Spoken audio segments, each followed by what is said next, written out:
फातिमा की रानी माँ, प्रभु यीशु की माँ, आसरा तू ही है माँ।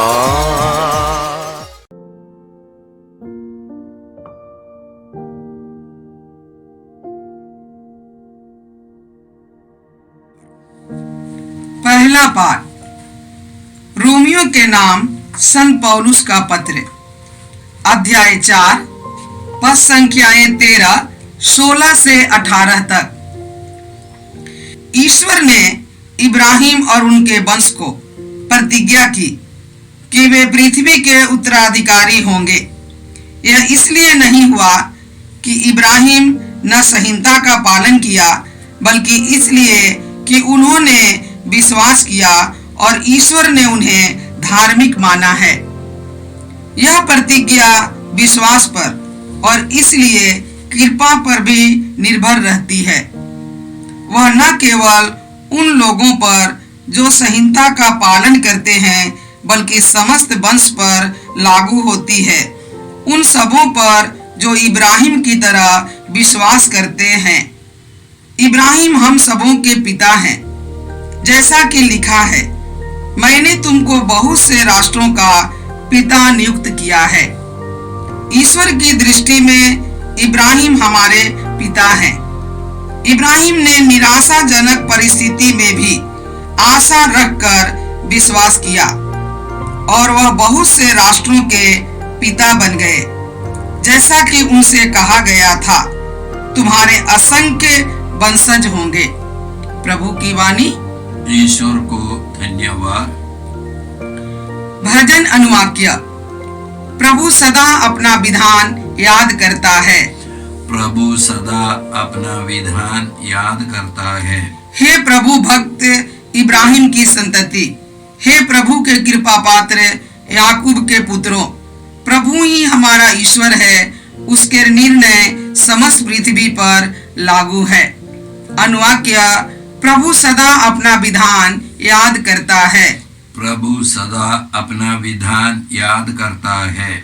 वह सदा अपना विधान याद करता है, हजारों पीढ़ियों के लिए अपनी प्रतिज्ञाएं, इब्राहिम के लिए ठहराया हुआ विधान, इसहाक के सामने खाई हुई शपथ। अनुवाक्य। प्रभु सदा अपना विधान याद करता है। प्रभु सदा अपना विधान याद करता है। उसने अपने सेवक इब्राहिम को दी गई अपनी पवित्र प्रतिज्ञा का स्मरण रखा, इसलिए वह अपनी प्रफुल्लित प्रजा को आनंद के गीत गाते हुए अपने कृपा पात्रों को निकाल लाया। अनुवाक्य। प्रभु सदा अपना विधान याद करता है। प्रभु सदा अपना विधान याद करता है। जय घोष। हालेलुया।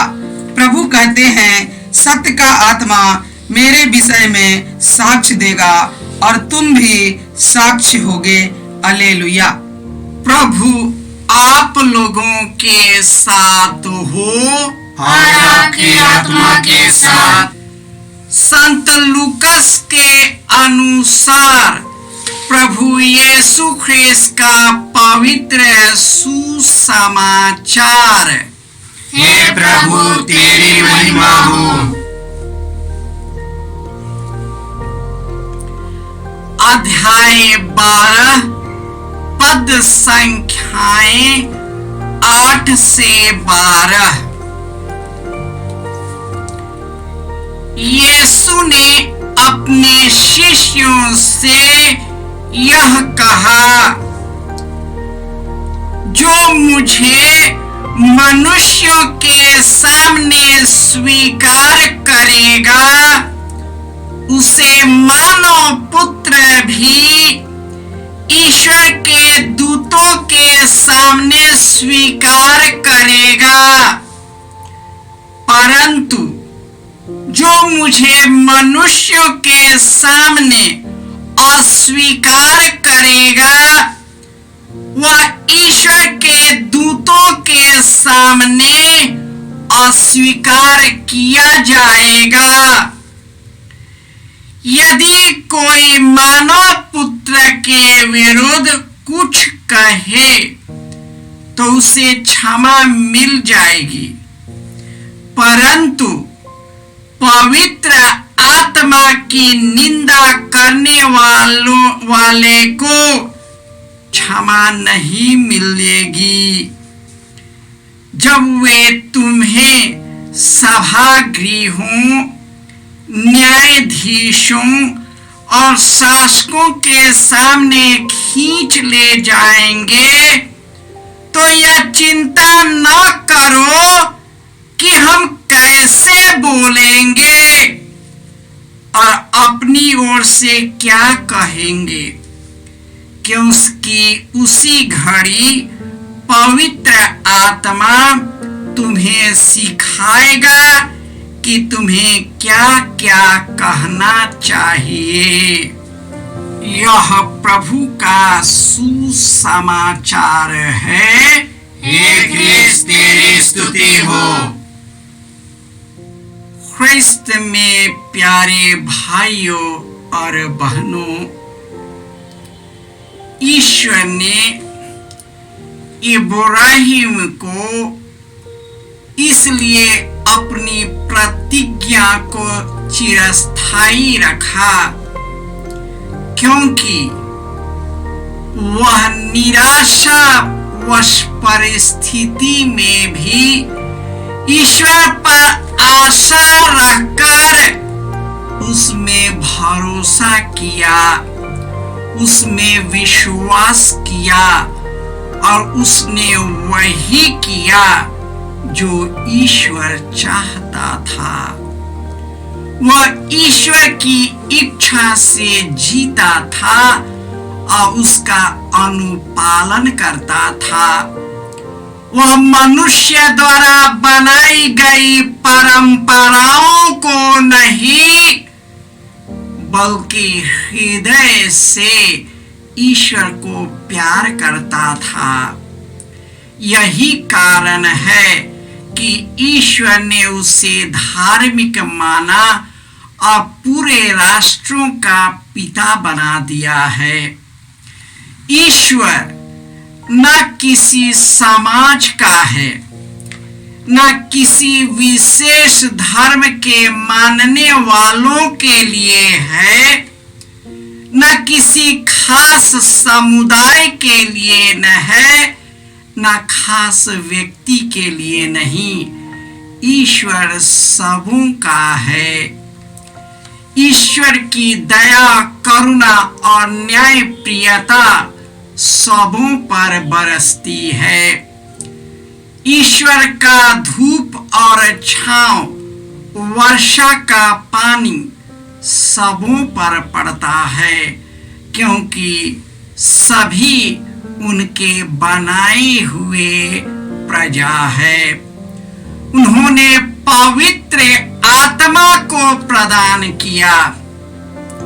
हम सभी ईश्वर के मंदिर हैं और इसी मंदिर में ईश्वर का आत्मा निवास करता है और जो इस मंदिर को नष्ट करता है ईश्वर उसको नष्ट करेगा, क्योंकि हम सभी ईश्वर के मंदिर हैं।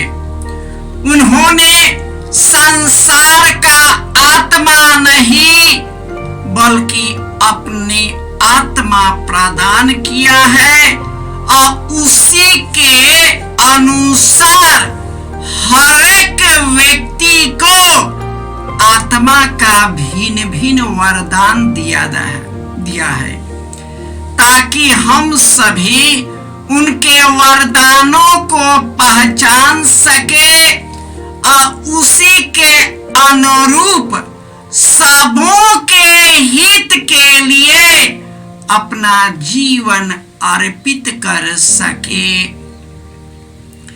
यह दुनिया संसार का है। यीशु का जीवन और उनका संसार इस संसार का नहीं है। उनका राज्य इस संसार का नहीं है। उनका राज्य ईश्वरीय लोक की ओर है। ईश्वर हम सबों को अपने स्वर्गीय लोक में आमंत्रित करते हैं। जो उनके आमंत्रण को स्वीकार कर उनके अनुरूप जीवन बिताते हैं, ईश्वर उनके कल्याण के सभी बातों में उसकी मदद करता है। यदि ईश्वर हमारे साथ है तो कौन हमारा विरुद्ध होगा। यदि हम विश्वास के साथ हम यीशु की गवाही देते और उसके अनुरूप जीवन बिताते हैं तो अपने जीवन के साक्ष्य के द्वारा ईश्वर अपने दूतों के सामने हमारा साक्ष्य देता है और हमारा साक्ष्य वह प्रमाणित करता है। यदि हम यीशु में विश्वास करते और उनके अनुरूप बुलाए गए हैं तो हमें निष्कलंक बनना है, निर्मल बनना है। सेवा कार्य के द्वारा, क्षमा के द्वारा, प्रेम और सेवा के द्वारा ईश्वर की गवाही, यीशु की गवाही देनी है। यह चुनौतीपूर्ण कार्य है इस संसार में, लेकिन जो यीशु में विश्वास करते हुए मर जाते हैं वे उनके द्वारा जीवन भी प्राप्त करेंगे। जो अपने विश्वास में और यीशु में दृढ़ रहते हैं वे उनके साथ राज्य भी करेंगे। यीशु ने कहा है, डरो नहीं, संसार के अंत तक मैं सदा तेरे साथ रहूंगा। जिस प्रकार इस संसार के शासक लोगों ने, शक्तिशाली लोगों ने मेरे साथ किया, मेरे नाम के कारण तुम्हें भी अत्याचार सहना पड़ेगा। लेकिन जो धैर्य करते हुए, मुझ पर विश्वास करते हुए अपने विश्वास में आगे बढ़ेगा, हम उसके जीवन को मुक्त कर देंगे, उसे हम स्वर्गीय सुख प्रदान करेंगे, क्योंकि तुम मेरे ही हो और हम चाहते हैं कि तू सदा मेरे ही बने रहो।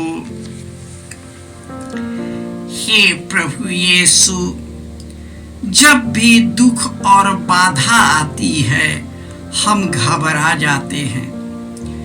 जब विपत्तियां आती है तो हम घबरा जाते हैं। जब मनुष्य हमें चुनौती देता है हम मुकर जाते हैं। हम इतने डर जाते हैं कि तेरा साक्ष्य देने में असमर्थ होते हैं, क्योंकि संसार का लोभ और पाप हम पर निर्भर हो जाता है और वही हमें स्वार्थी, लोभी, घमंडी बना देता है और इस तरह हम तेरे प्रेम को विसार देते हैं। हे यीशु, मेरे इस कठोर हृदय को तू पिघला दे ताकि हम पश्चातापी हृदय से तेरे पास आ सके और हम सभी अपने पापों से मुक्त होकर एक दूसरे की सेवा के द्वारा तेरी सेवा कर सके। जय यीशु। जय यीशु क्रिस्त में प्रिय भाई और बहनों, प्रभु यीशु ने हमें आदेश दिया है संसार के कोने कोने में जाकर सारी सृष्टि को सुसमाचार सुनाओ। सुसमाचार सुनने के लिए और सुनाने के लिए एक अच्छा मौका है। आप कृपया इस चैनल का सब्सक्राइब करें लाइक करें, शेयर करें, बेल आइकन दबाएं ताकि यहाँ की नई वीडियोस की सूचना आपको मिलती रहेगी। साथ साथ आप दूसरों को भी प्रेरणा दें इसका सब्सक्राइब करने के लिए। याद रखें, कल के मिसा के दैनिक पाठ और उस पर टिप्पणियाँ आज ही दोपहर के बाद हम लोग अपलोड करते हैं। कृपया आज ही उसको सुनकर कल की तैयारी करें। प्रभु यीशु आपको और आपके परिवार को 100 गुनी आशीष देंगे। जय यीशु।